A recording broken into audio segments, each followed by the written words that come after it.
Welcome to Movies Recap channel. Today I want to show you a crime drama directed by Michael Noor, an adaptation of the autobiographical novel of the same name by former prisoner Henri Charrière.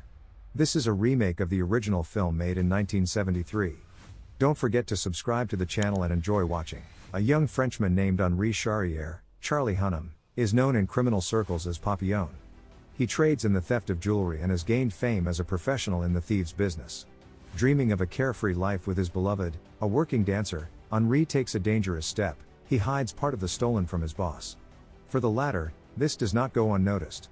Deciding to punish the ward, he hangs a murder on him, which the young thief did not commit. Further, the plot of the film takes the viewer to the ship, in the cramped cabins of which the protagonist with hundreds of other prisoners sails across the Atlantic to French Guiana, in the northeast of South America. Not everyone will get there alive, but the main character is ready for any trouble. But his neighbor named Louis Degas, Rami Malek, is horrified by his situation. Just yesterday, he is a millionaire, married to a beautiful wife. Today he is heading to one of the most terrible prisons for especially dangerous criminals. For counterfeiting securities.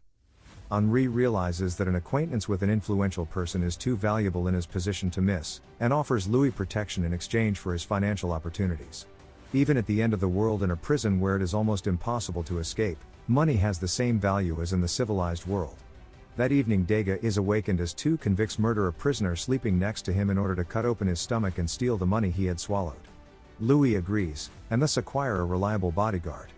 Papillon saves Degas' life and is punished for fighting by the guards. In exchange for Papillon's protection, Degas agrees to finance Papillon's escape. However, upon arrival, things do not go as smoothly as expected. Among the prison guards there is one who is familiar with Degas' financial frauds from his own experience, so he and Henri end up in the most difficult hard labor. From there, not everyone returns alive, but the main characters hold on to each other, and a real friendship arises between them. At hard labor, Papillon meets Cellier, Roland Muller, who invites him to run away together. He has a familiar boatman who will ferry them where they need to go. A little later, the prisoners witness the public execution of the captured fugitive on the guillotine. Charrière and Degas, accompanied by guards, are ordered to bury the headless body outside the prison. Louis loses his nerve and refuses to carry the corpse, and Henri, protecting his friend from blows with a whip, stuns the guard with a stone. In the current situation, Papillon finds nothing better than to attempt an escape alone. But the boatman is on the side of the prison commandant, because he will be given more money for the fugitive. Charrière is back in jail. He was lucky that the guard did not die, otherwise he would also have met with the guillotine. The commandant comes up with a more sophisticated punishment: transfer to solitary confinement, where Papillon will have to serve 2 years. Without a companion and almost in complete silence. At first, in a bucket of water, Henri daily discovers half a coconut. The unknown well-wisher turns out to be Louis, who was able to find the right connection so as not to leave a comrade in trouble. But the commandant soon finds out about what is happening and demands to give out an assistant. Papillon is relentless. After serving time, he returns to the general prison, where Degas is waiting for him, who has received a job as an assistant to the commandant and is in good standing. He is trusted, including the keys to some doors. A new escape plan is ready. Cellier and Mathuret, Joel Basman, join the main characters, whose task is to distract the warden. The second escape plan is made from the prison infirmary, while Papillon is feigning insanity from his confinement. Degas is an aide to the warden and still has money to fund the escape. Cellier has a connection to get a boat, and the sexually abused Mathuret is the fourth to join the dangerous venture.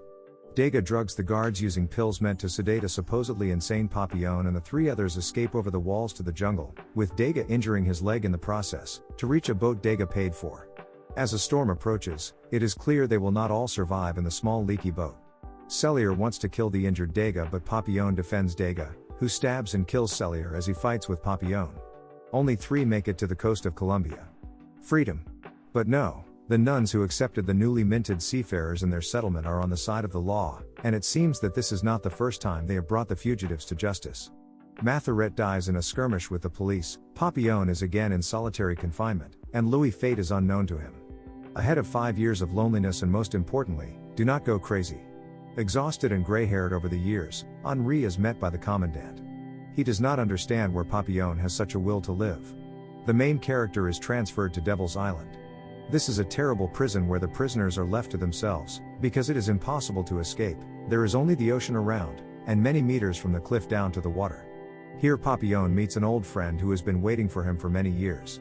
But even here the plot of the film Papillon does not end. The heroes come up with a new escape plan, which can be implemented only by risking everything they have, their lives.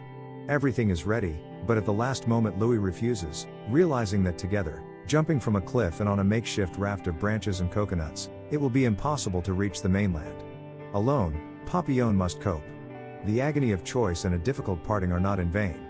Henri does the impossible, makes it to the mainland and hides from French law enforcement in Venezuela for the next few decades. He writes a memoir based on his time in prison and escape attempts. The movie postscript reads, over 80,000 prisoners were condemned to the penal colony in French Guiana, most of whom never returned to France. Henri Charrier's autobiography Papillon became the #1 bestseller for 21 weeks in France. To date, it has sold over 13 million copies in 30 languages. In 1970, the French Minister of Justice signed a decree allowing Charrier to return to France. For the remainder of his life, he lived a free man. The penal colony in French Guiana did not survive him.